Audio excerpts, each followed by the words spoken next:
The pill. Don't take it. It's a miracle and a glory and the greatest thing to ever happen. So they say. And it'll probably become the law soon that you have to take it.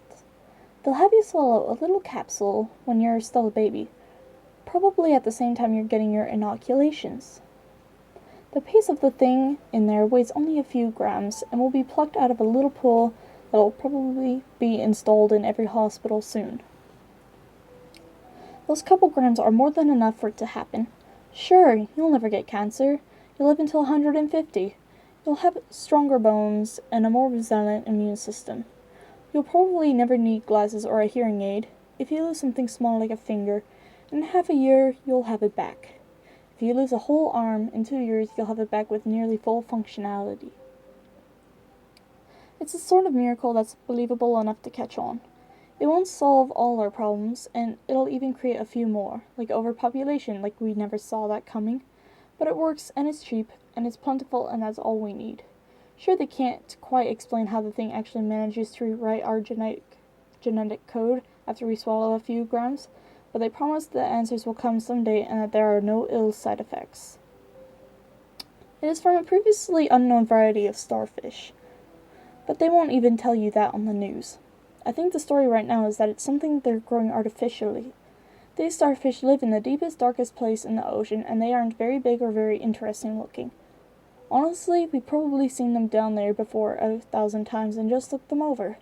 It just so happened the prick that with the show about eating weird foods got a hold of one, God knows how, and thought it was different. And thought it was a different kind of starfish and ate part of it, and a year later he had a foot that he lost back. I'm sure they tore apart his house and tested gallons of his blood and interrogated everyone he ever spoke to. But somehow they figured out just when the regeneration happened and eventually found the fucking thing. It had been alive when he ate one of its arms, and I guess he took a pity on it and let the thing live in a tank in his house. Well, this led to that, and eventually they brought up a ton of the suckers. But here's the thing. Think about ore technology and innovations. Think about what they're there for. Mostly it's to keep us alive longer, make us healthier, help us communicate better. What if, as a race, we'd already had the ability to communicate via thought? What if we were naturally incredibly hardy and long-lived? What if we started out having everything we needed without having to do a bit of work? Our goals return to keeping our world the way it was and simply enjoying things. With a mind so powerful it can transmit and receive thoughts with no effort, it stands to reason other amazing things are possible too. With that mind staying completely intact in even the smallest sliver of the creature, one has to wonder just what else that mind can do. So now here's the question. If you'd survived all this time just sitting around on the bottom of the ocean with this incredible intellect, how would you amuse yourself? What if that mind can wander and roam freely if it can just find something to carry it? What if as a race we made ourselves on the bottom of the food chain just to ensure we'd constantly be taken into new creatures and allowed to see the world through their eyes? Is it really such a leap to think that such powerful minds could overtake smaller, lesser ones? No. Nor is it unusual to think that if such a race of powerful minds was endangered, they would use this ability to dominate the minds to defend themselves.